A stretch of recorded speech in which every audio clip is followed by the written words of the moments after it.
Hello সবাইকে, আমি শাহানুশ্বরী। এই ভিডিওতে আমি ফ্রন্ট এন্ড ডেভেলপমেন্টের রোড ম্যাপ নিয়ে কথা বলবো। আমি দেখেছি যে যারা ফ্রন্ট এন্ড ডেভেলপমেন্ট নিয়ে কাজ করছেন বা ফ্রন্ট এন্ড ডেভেলপমেন্ট শিখতে চাচ্ছেন, তারা অনেক বেশি কনফিউজড হয়ে যাচ্ছেন যে আসলে কীভাবে শুরু করবেন, কী কী জিনিস ইন ফিউচার আপনার দরকার হবে। তো পুরোটা সাথে থাকবেন এবং আমি স্টেপ বাই স্টেপ বলবো যে আসলে কীভাবে শুরু করা যায় এবং ফ্রন্ট এন্ড ডেভেলপার হলে তার অপরচুনিটি কী এবং টাইম টু টাইম আপনি নিজেকে কীভাবে আপগ্রেড করবেন। এই 2023 সালের দিকে আমি একটা জিনিস লক্ষ্য করলাম যে ফ্রন্ট এন্ড ডেভেলপারদের চাহিদা কিন্তু অনেক বেশি বাড়ছে এবং প্রত্যেক দিন বাড়ছে। তো 2022 থেকে 2023 সাল এই ট্রানজিশনের ভিতরে টোটাল ফ্রন্ট এন্ড ডেভেলপারদের জব বেড়েছে 29% এবং ফ্রন্ট এন্ড ডেভেলপার প্রত্যেক বছর $1,07,000 স্যালারি রিসিভ করে। এটা হলো এভারেজ গড় বেতন আর কি। একটা জিনিস বলে রাখা ভালো, ফ্রন্ট এন্ড ডেভেলপার বা ব্যাক এন্ড ডেভেলপার বা ডেটাবেস ডিজাইনার এরা কিন্তু আসলে ডিফারেন্ট কাইন্ড অফ ডেভেলপার। এরা না মানে সিএমএস ডেভেলপার থেকে একটু আলাদা। এখন শুরু করা যাক যে আসলে ফ্রন্ট এন্ড ডেভেলপমেন্টটা কী। ফ্রন্ট এন্ড ডেভেলপমেন্ট বলতে আমরা যেটা বুঝি যে আপনি একটা ওয়েবসাইট বা একটা সফটওয়্যারের ভিজুয়ালাইজেশন যা কিছু দেখেন, এটা আসলে front end development, visual thing, এবং কীভাবে আপনার সাথে ইন্টারাক্ট করছে। সে আপনি একটা বাটনে ক্লিক করলেন, একটা পপ আপ হচ্ছে, একটা হোভার হচ্ছে, এই যে টাইপের ইন্টারাকশানগুলো, এইগুলো আসলে ফ্রন্ট এন্ড ডেভেলপমেন্ট। এবং ফ্রন্ট এন্ড ডেভেলপমেন্ট যেই জিনিসগুলো ইনক্লুড করে সেটা হলো যে স্ট্রাকচার, একটা সাইটের স্ট্রাকচার, এটা HTML CSS দিয়ে আপনি করবেন। ইন্টারাকশান যেটা UI মানে ইউজার এক্সপিরিয়েন্স যেটা, সেটা আপনি জাভাস্ক্রিপ্ট দিয়ে করবেন। তো ফ্রন্ট এন্ড ডেভেলপমেন্টের তিনটা হলো মূল পার্ট এবং তিনটাই সব কিছু। একটা হলো HTML, CSS এবং জাভাস্ক্রিপ্ট। এখন কিভাবে বুঝবেন যে আপনি একজন ভালো ফ্রন্ট এন্ড ডেভেলপার হবেন? তো আপনি আপনার এটা আসলে যার যার ইনস্টিংক্ট। আপনি যদি মনে করেন যে আপনার ডিজাইন বেশি পছন্দ বা ডিজাইন করতে আপনার ভালো লাগছে এবং ইন্টারাকশান আপনার খুব পছন্দ হচ্ছে, দেন আপনি বুঝবেন যে আপনি একজন ফ্রন্ট এন্ড ডেভেলপার। তো ফ্রন্ট এন্ড ডেভেলপারের ফার্স্ট স্টেপটা হলো HTML5টা ভালো করে শেখা। এবং HTML5 এটা আসলে একটা ট্যাগ বেস ল্যাঙ্গুয়েজ। আমরা সাধারণত কোড করি ট্যাগ করে করে এবং নেস্টিং ট্যাগগুলো নেস্ট করে করে। তো HTML5-এর ইলাবোরেশনটা হলো হাইপার টেক্সট মার্কআপ ল্যাঙ্গুয়েজ এবং এই ট্যাগের উপরে ডিপেন্ড করে আমরা HTML5টাকে 5 ভাগে ভাগ করি। ফার্স্ট হলো সিলেকশন এলিমেন্ট। সিলেকশন এলিমেন্ট বলতে আমরা আসলে কোন ট্যাগের ভিতরে আমরা কোডগুলো করছি, যেরকম ডিভ হতে পারে, স্প্যান হতে পারে, এগুলো আসলে সিলেকশন এলিমেন্ট। ন্যাভ বার হতে পারে, মেইন হতে পারে, কিছু ট্যাগের নাম বললাম আর কি। তারপর হলো টেক্সট ট্যাগ। যেরকম ধরেন আপনি কোনো টেক্সট যখন হাইলাইট করবেন, যেটা মেইন টপিক, সেটা H1 ট্যাগ। যেটা একটু কম হাইলাইটেড সেটা H2 ট্যাগ। যদি প্যারাগ্রাফ হয় এটা P tag, just like that. তারপর হলো ফর্ম এলিমেন্ট। ফর্ম এলিমেন্ট আমরা যে যখন কোনো ওয়েবসাইটে ফর্ম সাবমিট করি, ওইটা আসলে সব কিছুই ফর্ম ট্যাগের ভিতরে। আপনি ফর্ম এলিমেন্টের ভিতরে যে ইনপুটগুলো আপনি দিচ্ছেন, যেমন নাম, ইমেল, পাসওয়ার্ড, এগুলো আসলে ইনপুট ট্যাগ এবং টাইপ হলো টেক্সট। তো এই যে বললাম না, টাইপ হলো টেক্সট, এই টেক্সটটা হলো অ্যাট্রিবিউট। তারপর যেটা আসে সেটা হলো ইমেজ অ্যান্ড লিঙ্ক। ইমেজ কিন্তু এক প্রকার মানে HTML-এও কিন্তু ইমেজ একটা লিঙ্ক ইটসেলফ। তো আমরা অ্যাট্রিবিউট দিয়ে লোকেশনটা, ইমেজের লোকেশনটা বলে দিই। তারপর আপনি যখন কোনো বাটনে ক্লিক করেন, বিভিন্ন জায়গায় আপনাকে নিয়ে যায়, বিভিন্ন সাইটে বা বিভিন্ন পেজে, এটা কিন্তু এ ট্যাগ। তারপর হলো অন্য যেগুলো আর কি, যেরকম BR মানে নিউ লাইনে যাওয়ার যে কমান্ড। তারপর হলো HR, আপনি যখন হরিজন্টাল লাইন ইউজ করবেন সেটা হলো HR। HTML5-এর আরেকটা ইম্পর্টেন্ট ট্যাগ হলো টেবিল ট্যাগ। টেবিল ট্যাগ আপনি যখন কোনো টেবিলের কোনো ডেটা রিপ্রেজেন্ট করছেন, সেটা আসলে টেবিল ট্যাগ এবং ট্যাগের নামটা টেবিল ইটসেলফ। এটা আর কি HTML5-এর বেসিক। খুব আহামরি কঠিন কিছু না, আপনি একটু ট্যালেন্ট হলে জাস্ট একদিন লাগবে শিখতে। নেক্সট আপনাকে জানতে হবে CSS।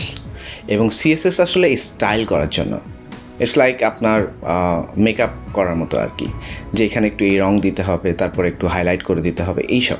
CSS-এর বেসিক হলো আপনি কোনো ক্লাস লিখবেন বা সিলেক্টর লিখবেন, আইডি যেটাকে আমরা বলি, তারপর নেস্ট করে আপনি বিভিন্ন টাইপের প্রপার্টি বসাবেন, যেমন পজিশন, প্যাডিং, মার্জিন, এগুলা হলো সব CSS-এর ল্যাঙ্গুয়েজ।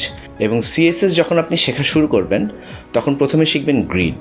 আপনি গ্রিড সাধারণত হোয়াইট দিয়েও করতে পারেন অথবা ফ্লেক্স বক্স দিয়ে করতে পারেন, তবে এখন মানুষ সবাই ফ্লেক্স বক্স ইউজ করে। তারপর ক্লাস, সিলেক্টর, পজিশন, সাইজ, এগুলো সব সিএসএসের প্রপার্টি। তারপরে যখন আপনার বেসিক সিএসএসটা শেখা হয়ে যাবে, আপনি চেষ্টা করুন কোনো প্রি প্রসেসর ইউজ করা। সেটা হতে পারে SAS, Is CSS অথবা SASS। আর একটা ডিফারেন্ট জিনিস আছে, সেটা হলো স্টাইলাস। তো আপনি যখন বেসিক সিএসএসটা আপনার শেখা হয়ে যাবে, আপনি চেষ্টা করুন টেলউইন্ড সিএসএস শেখার জন্য। টেলউইন্ড সিএসএস আসলে একটা লাইব্রেরি, এবং টেলউইন্ড সিএসএসকে আমরা বলি ইউটিলিটি বেস সিএসএস লাইব্রেরি। এবং আপনার যখন ইউটিলিটি বেস সিএসএস শেখা হয়ে যাবে, এটা আপনার সব কিছুতেই আপনি ইউজ করবেন, আই নো ইট, যখন আপনি একজন ভালো ফ্রন্ট এন্ড ডেভেলপার হবেন। নেক্সট আপনি যেটা করবেন সেটা হলো বুটস্ট্র্যাপ শিখতে পারেন। তারপর আরেকটা আছে বালমা। আর যখন একটু ভালো পর্যায়ে আপনি ডেভেলপার হয়ে যাবেন, তখন চেষ্টা করবেন যে ম্যাটেরিয়াল সিএসএস শেখার জন্য। আমরা যে গুগলের ইন্টারফেস দেখি, এটা কিন্তু ম্যাটেরিয়াল ইউআই।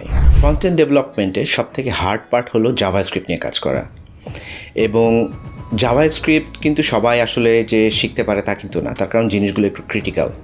যদি আপনি ভ্যানিলা জাভাস্ক্রিপ্ট ইউজ করেন, দেন আসলে আপনার কোডের ভিতরে আরেকজন ডেভেলপার এসে কাজ করাটা একটু টাফ হয়ে যাবে, বা অন্য কারো জাভাস্ক্রিপ্টের ভিতরে আপনি ঢুকে কাজ করবেন, এটা খুব ক্রিটিক্যাল। তো ভ্যানিলা জাভাস্ক্রিপ্টের কিছু বেসিক আপনাকে জানতে হবে যদি আপনি জাভাস্ক্রিপ্ট ডেভেলপার হতে চান বা অ্যাডভান্স ফ্রন্ট এন্ড ডেভেলপার হতে চান। তো ভ্যানিলা জাভাস্ক্রিপ্ট বলতে আমরা যেটা বুঝি যে ব্রাউজার যেটা ডিরেক্টলি রিড করতে পারে, সেটা আসলে ভ্যানিলা জাভাস্ক্রিপ্ট। এবং ভ্যানিলা জাভাস্ক্রিপ্ট লেখার বেসিক যে রুলসটা, সেটা হলো HTML ট্যাগের নিচে স্ক্রিপ্ট ট্যাগ দিয়ে আপনি ওখানে যে কোডগুলো করবেন, আপনার ব্রাউজার বুঝবে যেটা আসলে জাভাস্ক্রিপ্ট কোড। তো জাভাস্ক্রিপ্টের বেসিক আপনাকে জানতে হলে আপনাকে জানতে হবে ফার্স্টে ডেটা টাইপ কি, যে একটা ডেটা এটা কি নাম্বার নাকি অবজেক্ট না অ্যারে। তো এইটা হলো ডেটা টাইপ। দেন আপনাকে জানতে হবে অপারেটর কি, যেটা প্লাস, মাইনাস, মাল্টিপ্লিকেশন, তারপর ডিভাইডেশন, এই জিনিসগুলো কিভাবে হচ্ছে, এটা হলো অপারেটর। দেন আসে ইন্টারঅ্যাকশন। যখন আপনি আপনার ক্লায়েন্টকে অ্যালার্ট করবেন যে হ্যাঁ আপনি ডিলিট করে ফেলেছেন কোনো কিছু, দেন আসবে মানে ইন্টারঅ্যাকশনের ভিতরে আরেকটা হলো কনফার্মেশন। সে আপনি কোনো জিনিসে ডিলিট করতে চাচ্ছে, আপনি কনফার্মেশন চাচ্ছেন যে ইয়েস আর নো। আপনাকে জানতে হবে loop and condition. Loop and condition like আপনি কখন কোনো জিনিস লুপ করে যখন ক্যালকুলেশন করবেন, সেটা আসলে লুপ। এবং কন্ডিশনটা আপনি ইফ অ্যান্ড এলস চেক করবেন যে কোনো কন্ডিশন ট্রু আর ফলস। তারপর আপনাকে জানতে হবে ফাংশন। ফাংশন সাধারণত আমরা ব্যবহার করি রিউজ করার জন্য, যে একটা ফাংশন একটা সার্টেন টাইপ অফ জব ডান করে, এবং সেটা বারে বারে আমরা ইউজ করার জন্য বিভিন্ন জায়গায় ওই ফাংশনটা কল করে থাকি। ভ্যানিলা জাভাস্ক্রিপ্ট শেখা হয়ে গেলে আপনি ES6 এর দিকে যাবেন, কিন্তু ES6 এর জন্য আপনাকে প্রি প্রসেসর ইউজ করতে হবে। আপনি ওয়েব প্যাক ইউজ করতে পারেন, চাইলে ভাইট ইউজ করতে পারেন, Vue.js-এর সাথে ভাইট বিল্ট ইন। ES6 অসাধারণ একটা অ্যাপ্রোচ জাভাস্ক্রিপ্টের, এবং এটার ভিতরে আপনি অ্যারো, বিভিন্ন টাইপের ফাংশন শর্ট করে লিখতে পারবেন। অ্যান্ড দেন আপনার যখন ES6 শেখা হয়ে যাবে, আপনি একটু চেষ্টা করেন টাইপ স্ক্রিপ্ট শেখার জন্য। তো এখন যতগুলো ফ্রেমওয়ার্ক আছে, সব ফ্রেমওয়ার্কগুলোই টাইপ স্ক্রিপ্ট কনভার্ট হচ্ছে। আর ES6 জানতে হবে যে আপনি আপনার কোডটা সুন্দর করে সাজিয়ে গুছিয়ে লেখার জন্য ES6 আপনাকে জানতে হবে।